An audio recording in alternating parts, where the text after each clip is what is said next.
台風だね。すごい雨と風だね。家が飛ばされないか心配だよ。家も心配だけどさ、お芋畑大丈夫かな？お芋畑心配だね。どうしよう。マギちょっと見てくる。まるで待って。今外出たら危ないよ。今寝たら多分こうなっちゃうよ。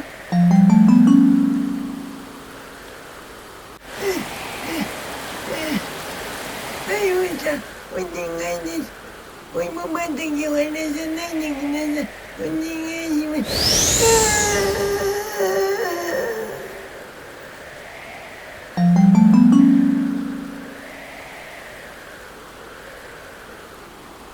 うちにいよう。そうしよう。